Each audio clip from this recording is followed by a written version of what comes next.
El cultivo del lirio o azucena. 1. Taxonomía y origen.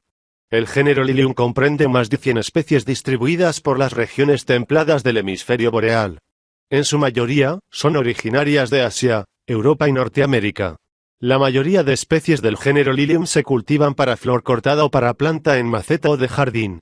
Las más interesantes son L. longiflorum de flores blancas y los híbridos producidos por cruzamientos entre varias especies, principalmente L. speciosum y L. auratum, con llamativos colores que van del rojo al amarillo. 2. Morfología. Son plantas herbáceas y perennes que presentan bulbos escamosos, cuyas escamas protegen al meristemo apical. Bulbo. El bulbo es escamoso, formado por hojas modificadas que se agrupan en un disco basal. Dichas hojas son gruesas, de forma triangular, normalmente de color blanco, cuya función es almacenar sustancias de reserva y agua. Existen hojas externas e internas, siendo las internas las que se hallan rodeando al brote nuevo. Sistema radicular. El sistema radicular presenta raíces adventicias y de tipo basal. Las raíces basales principales surgen del disco basal y son carnosas. La función principal de estas es la nutrición de la planta, especialmente en la primera fase de desarrollo.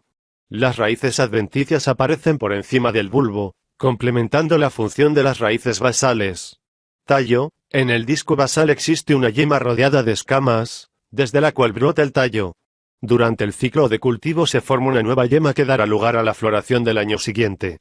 Hojas. Las hojas son lanceoladas u ovalo-lanceoladas con dimensiones variables, 10-15 centímetros de largo y 1-3 centímetros de ancho, según el tipo.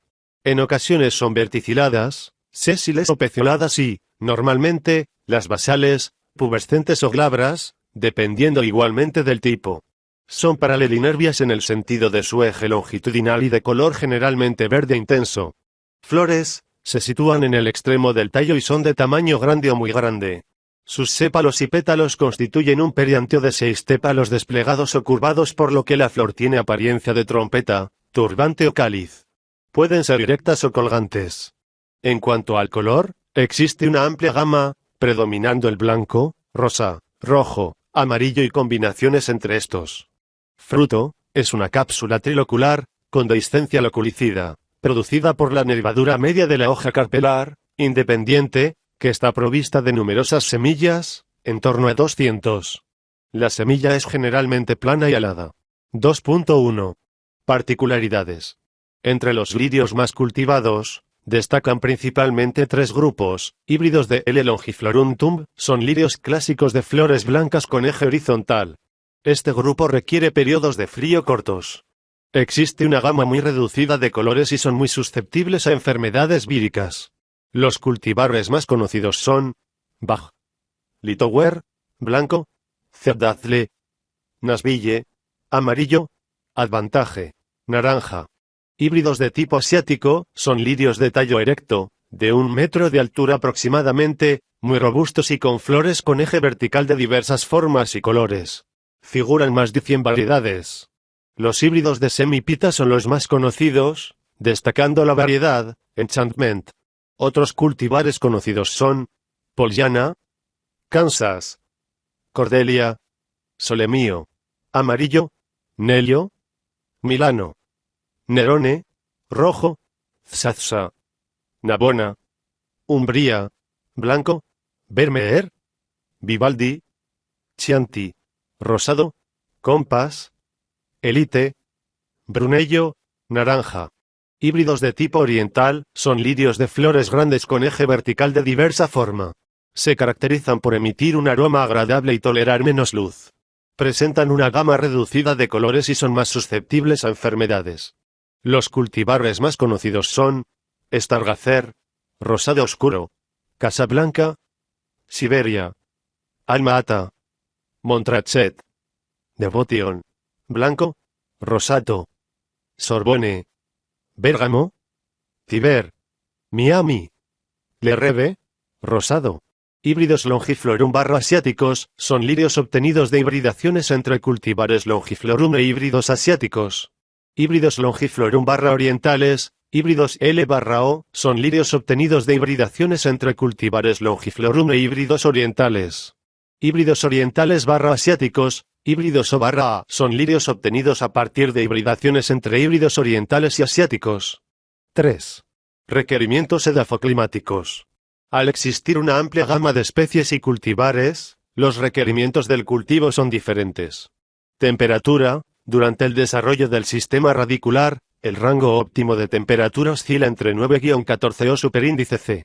Para el desarrollo de híbridos asiáticos, la temperatura debe oscilar entre 14-17 O superíndice C, siendo el rango óptimo de 20-25 O superíndice C durante el día y de 8-10 O superíndice C durante la noche. Para el desarrollo de híbridos orientales, se debe mantener constante la temperatura, 15-17 O superíndice C pudiendo llegar hasta los 25 O superíndice C. Temperaturas inferiores a los 15 O superíndice C causando amarillamiento y caída de hojas. Para el desarrollo de híbridos de Lilium longiflorum, el rango óptimo de temperaturas oscila entre 14-16 O superíndice C, pudiendo llegar hasta los 22 O superíndice C. Temperaturas inferiores a los 14 O superíndice C pueden ocasionar grietas en los pétalos. La temperatura, junto con la luminosidad, tiene un efecto determinante en el rendimiento del cultivo. Temperaturas elevadas, junto a una baja intensidad lumínica, dan lugar a un porcentaje elevado de tallos sin botones florales. El lirio también es sensible a temperaturas de suelo elevadas, fundamentalmente en las primeras fases de cultivo, ya que el proceso de formación de la flor se inicia desde la plantación. El rango óptimo de temperatura de suelo oscila entre 10-15 O superíndice C. Si la temperatura del suelo es elevada pueden aparecer deformaciones en las flores, tallos de longitudes cortas y quemaduras en las hojas. Estas también dificultan el desarrollo de raicillas en el tallo y las hace más sensibles a enfermedades. Para amortiguar estos efectos negativos se recomienda iluminación de apoyo para momentos críticos, recubrimiento del suelo con materiales aislantes, turba, paja, corteza de pino, etc., para evitar excesos de temperatura en el suelo. Sombreado del cultivo en épocas muy luminosas hasta el inicio de la formación de los botones florales. Se pueden emplear mallas de sombreo del 50% hasta que el cultivo alcance los 25-40 centímetros. Aspersiones mojando bien las plantas. Luz. La luz es un factor determinante en la producción del lirio. Esta planta presenta un fotoperíodo largo, por lo que en plantaciones invernales es conveniente la aplicación de luz artificial. La aplicación de esta debe ser aproximadamente de 2000 a 3000 lux durante 6 horas y por la noche, aunque para variedades asiáticas se puede aplicar al atardecer o al amanecer. La época adecuada para aplicar dicha iluminación es desde que las yemas florales se forman hasta la floración como tal, aproximadamente 3-4 semanas. La falta de luz puede provocar un porcentaje alto de abortos florales. Por el contrario, un exceso de luz puede causar clorosis en la planta y dar lugar a tallos demasiado cortos en cultivares de poco crecimiento. El momento crítico de presencia de luz es cuando comienzan a formarse los botones florales. Una escasa iluminación en esta época, fin de otoño y principio de invierno, puede originar en algunos cultivares la pérdida de floración. Las variedades asiáticas son las más susceptibles a la falta de luz. Un déficit de esta provoca la caída de botones florales, aunque las consecuencias son diferentes en función de la variedad. Por otro lado, los híbridos orientales son los menos susceptibles a la falta de luz. Humedad. El lirio requiere una humedad relativa del 80-85%. Una humedad relativa demasiado elevada puede provocar la aparición de enfermedades. Los cambios de humedad relativa bruscos pueden ocasionar daños en las hojas. Sustrato. Los suelos más idóneos para el cultivo de Lilium son suelos sueltos, con buen drenaje, ricos en materia orgánica y con suficiente profundidad, 40 centímetros, en los que el lavado de sales se realice con facilidad ya que estos son sensibles a la salinidad. En cuanto al pH, la mayor parte de los lirios prefieren suelos próximos a la neutralidad o ligeramente ácidos. Los híbridos asiáticos prefieren un pH entre 6 y 7, mientras que los orientales entre 5,5 y 6,5. Riego. Durante las 3 primeras semanas, la humedad del suelo debe ser constante. Para ello, se deben evitar encharcamientos, dando riegos muy frecuentes y poco caudalosos. De este modo, la temperatura del suelo y la concentración de sales disminuyen y al mismo tiempo, se favorece la emisión de raíces.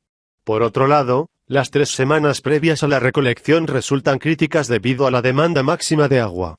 El Lilium exige agua de buena calidad, no debiendo sobrepasar esta 1 g/L de sales totales y 400 mg/L de cloruros.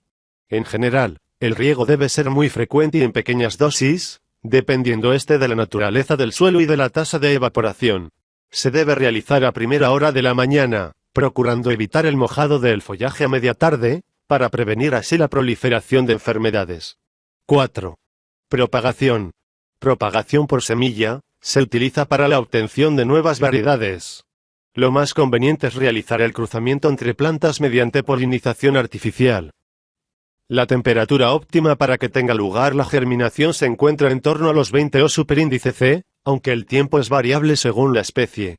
Propagación por escamas de bulbo. Consiste en sembrar escamas procedentes del bulbo, siendo mejores las que se encuentran en la parte exterior del mismo.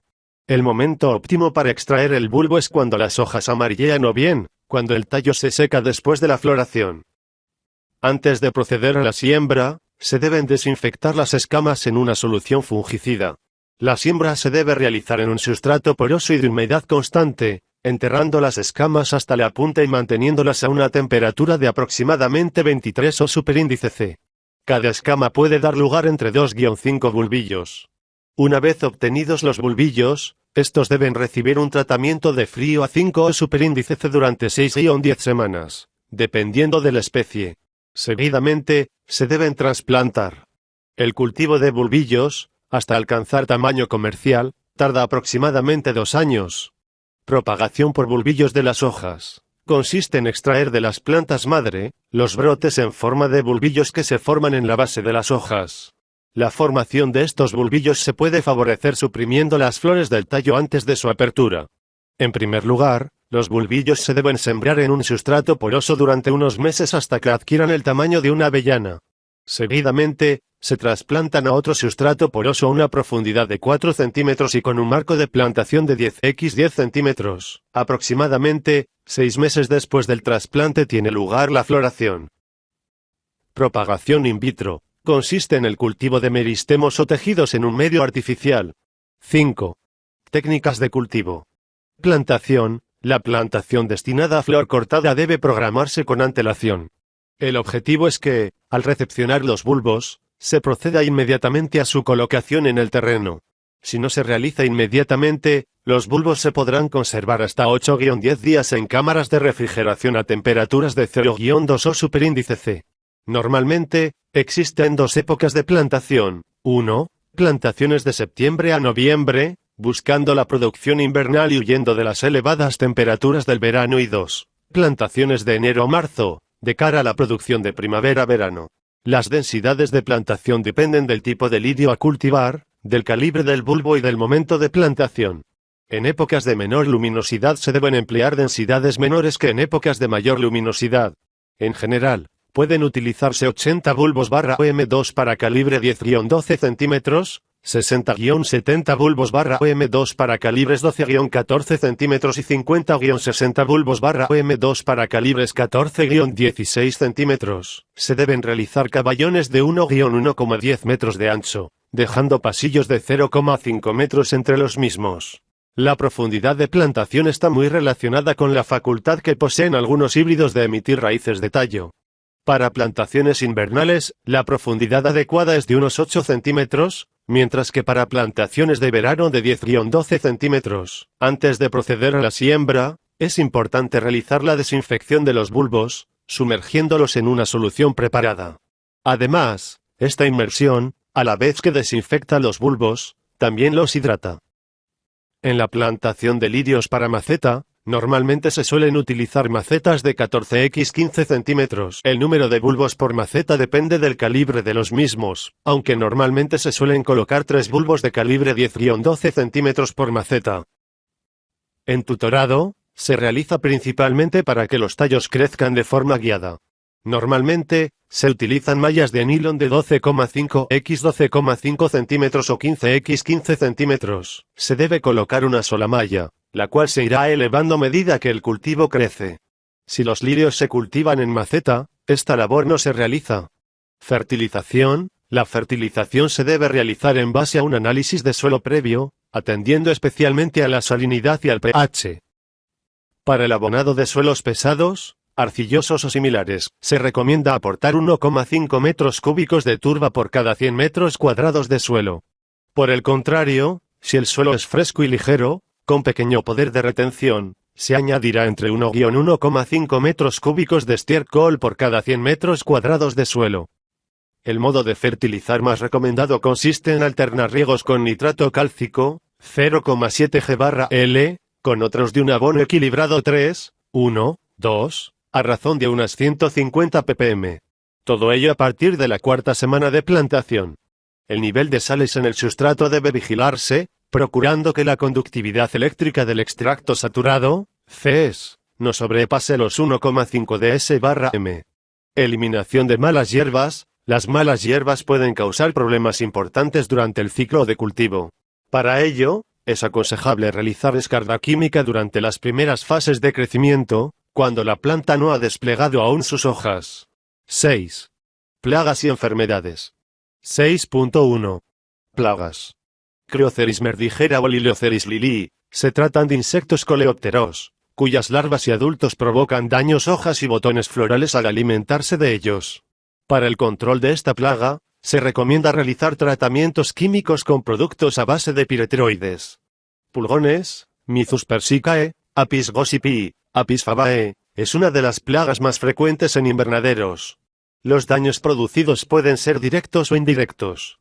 Los daños directos son provocados por los adultos al succionar los jugos nutritivos de la planta, tanto de hojas inferiores como de botones florales. Cuando la población es elevada, pueden incluso dar lugar a deformaciones en estos.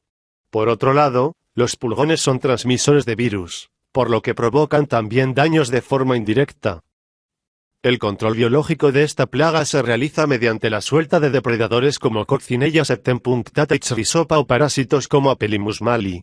Si la presencia de esta plaga es severa, se recurre al control químico con productos sistémicos. Ácaro de bulbo, Rhizoglypus echinopus. Se trata de un ácaro que se desarrolla cuando la temperatura y humedad relativa es elevada. Desarrolla su actividad parasitaria en el interior del bulbo e incluso puede afectar a las raíces. Provoca una serie de heridas como consecuencia de su alimentación. Por estas pueden penetrar posteriores enfermedades criptogámicas, las cuales aceleran la pudrición del bulbo y posterior pérdida de la planta. Para el control de este ácaro se recomienda realizar un tratamiento preventivo a los bulbos antes de proceder a la siembra. Thrips, Frankliniella occidentalis, Liothrips baneekei, Frankliniella occidentalis, provoca daños indirectos al actuar como agente transmisor de virosis. También provoca daños directos como picaduras y manchado de los botones florales, acortamiento de entrenudos, malformaciones florales, etc. Liothrips baneekei se desarrolla en las escamas de los bulbos, tanto almacenados como durante la plantación. Provoca el arrugamiento de la epidermis de las escamas, las cuales posteriormente toman un color pardo. Para el control de esta plaga, es conveniente la realización de medidas preventivas. Entre ellas destacan la colocación de trampas adhesivas azules a la altura del cultivo, eliminación de malas hierbas, empleo de mallas antitrip, etc. El empleo de lucha biológica utilizando Amblyseius swirsk y Iorius resulta efectivo en invernaderos. Para Liothrips baneekei, se recomienda también la realización de tratamientos térmicos a los bulbos a una temperatura de 43,5 o superíndice C y aplicaciones insecticidas a los mismos. Mosca blanca, Bemisia tabaci y Trialeurodes vaporariorum, se presentan principalmente cuando las temperaturas alcanzan los 25 o superíndice C. Los síntomas son manchas amarillas y marchitamiento de las hojas. Para evitar/prevenir el ataque severo de mosca blanca se deben colocar trampas cromotrópicas de color amarillo en la planta. Cuando aparecen los primeros individuos, se recomienda recurrir a la lucha biológica. Para el control de Bemisia tabaci se realiza la suelta de Erythmoderus mundus y para Trialeurodes vaporariorum la de Encarsia formosa. Amblyseius swirsk y es eficiente tanto para T. vaporariorum como para B. tabaci. Nematodio de los tallos y de los bulbos, DITYLENCHU, S. dipsaci, este nematodo afecta a bulbos y brotes jóvenes. Provoca necrosis en el tallo y abultamientos en hojas y yemas. Cuando los bulbos están infestados, se recomienda tratarlos con agua caliente 45 o superíndice C durante 3 horas. También es importante alternar los productos químicos que se estén utilizando para que el control sea más eficaz. 6.2. Enfermedades. Fusarium oxysporum, la proliferación de este hongo se ve favorecida por altas temperaturas. F. oxysporum habita en el suelo, donde infecta bulbos y tallos provocando pudriciones. Consecuentemente, se decoloran las hojas y el crecimiento se retarda. No existe ningún método de desinfección de suelo que sea eficiente, por lo que cada vez se realizan más plantaciones en sustrato o se llevan a cabo cultivo hidropónico. El control químico resulta poco eficiente, por lo que es recomendable emplear medidas preventivas como mantener una temperatura baja en el suelo, desinfectar sustratos, bulbos, herramientas de poda, agua de riego, etc. Como control biológico, la utilización de Trichoderma arcyanum resulta eficaz. Rhizoctonia solani, los síntomas que se manifiestan son manchas de color pardo en las hojas cercanas al suelo y la base del tallo. Si la infección es severa, se secan todas las hojas e incluso los botones florales. Para prevenir dicha enfermedad, se deben someter los bulbos a tratamientos fungicidas antes de la plantación. Para su control biológico se recomienda la utilización de Trichoderma arcyanum en el suelo. Phytophthora parasitica o Penicotianae, estos hongos proliferan especialmente en suelos húmedos. Inicialmente, aparecen manchas de color malva oscuro en la base del tallo, que se van extendiendo hacia la parte superior, provocando amarillamiento, defoliación y fragilidad. El tallo se vuelve quebradizo. Para su control, se debe reducir la humedad del suelo y prevenir su incidencia mediante la desinfección de los bulbos. En el caso de infecciones severas, se debe recurrir al control químico mediante pulverizaciones al cuello de la planta. PYTHIUM ultimum. La enfermedad se desarrolla bajo condiciones de suelo húmedo, mal aireado y altas temperaturas, 25-30 o superíndice C. Produce la putrefacción de las raíces, por lo que aparecen manchas de color marrón en estas. Cuando el ataque es leve, provoca un retraso en el crecimiento. Sin embargo, cuando es grave, la totalidad de la planta resulta afectada, incluso los botones florales se secan y caen. El control se lleva a cabo mediante tratamientos preventivos, desinfección del sustrato y herramientas de poda, utilización de material vegetal sano, agua de riego libre de patógenos, etc. Cuando la incidencia es severa se recurre al control químico. Para el control biológico de esta enfermedad se emplea Trichoderma. Botrytis cinerea, Botrytis aegyptica y Botrytis lilarum. El hongo se desarrolla bajo condiciones de humedad y temperatura elevadas. Afecta a los bulbos, hojas y botones florales, provocando manchas pardas de forma redondeada. El control de este hongo es muy importante debido a su capacidad para sobrevivir como saprófito. Se debe evitar el exceso de humedad, ya sea disminuyendo la dosis y frecuencia de riego, espaciando las plantas o ventilando. También es conveniente retirar tejidos enfermos, cortándolos a ras de tallo y utilizando herramientas desinfectadas. Si el ataque es severo, se recurrirá al control químico. Se recomienda hacer un uso alterno de los diferentes grupos sistémicos.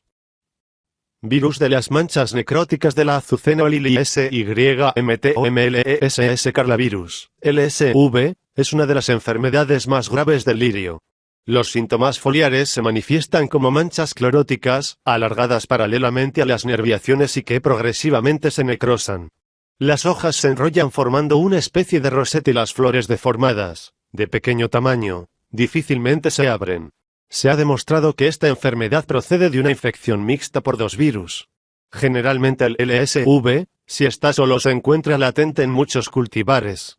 Sin embargo, si se encuentra en sinergia con el CMV, virus del mosaico del pepino que ocasiona estrías necróticas foliares, y el TBV, virus del variegado del tulipán que ocasiona la necrosis del bulbo, los síntomas se exteriorizan y por tanto, deja de estar latente. El jaspeado de la azucena. Con esta denominación se han asignado a un grupo de afecciones víricas que provocan alteraciones en la pigmentación de las hojas. Las flores pueden presentar también deformaciones y variegados, los cuales son más intensos si las plantas están infectadas también por el LSV. Control de las virosis. Regeneración por cultivo de meristemos. Obtención de plantas sanas LSV a partir de explantos infectados incorporando algún producto antiviral al medio de cultivo. Respetar las normas de aislamiento y de aplicación de tratamientos contra los vectores para conseguir un buen estado sanitario de las plantaciones. 7.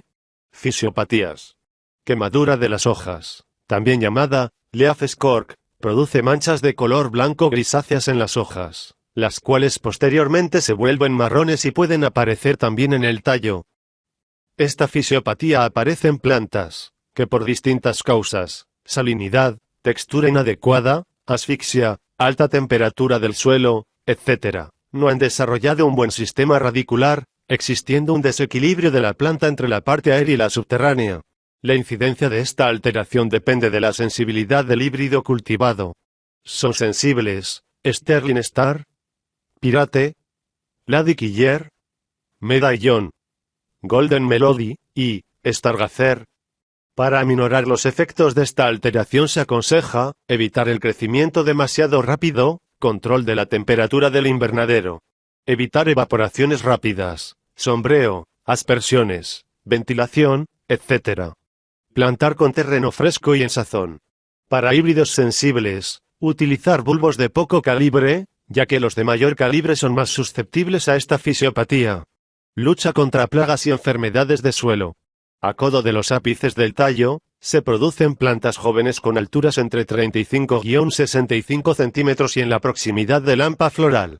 En esta zona, la sección del tallo se debilita arrugándose y doblándose la inflorescencia.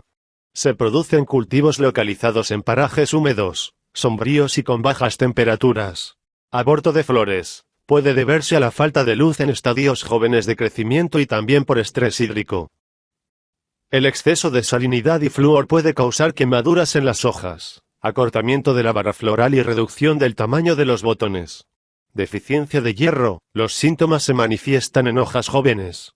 Estas se tornan a un color amarillo manteniéndose los nervios verdes. Cuando la deficiencia es severa, las hojas se vuelven completamente de color café. Deficiencia de nitrógeno. Los síntomas se manifiestan con un amarillamiento general de la planta, siendo más intenso en las hojas basales. Con esta deficiencia, la planta da lugar a un menor número de botones florales.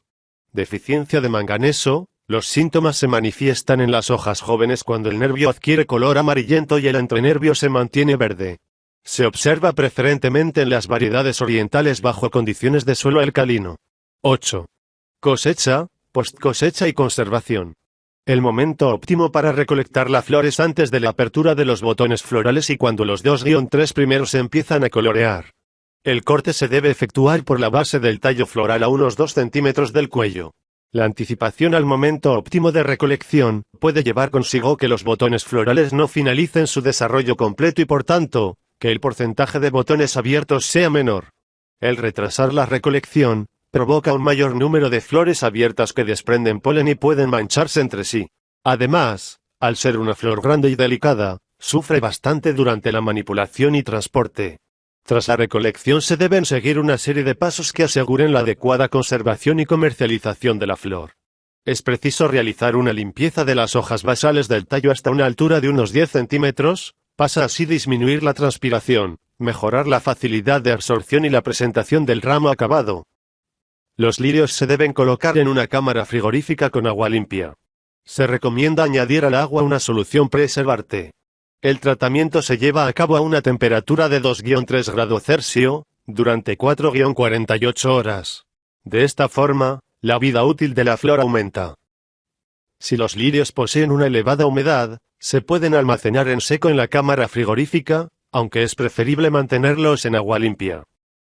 Seguidamente, se procede a la clasificación de las flores.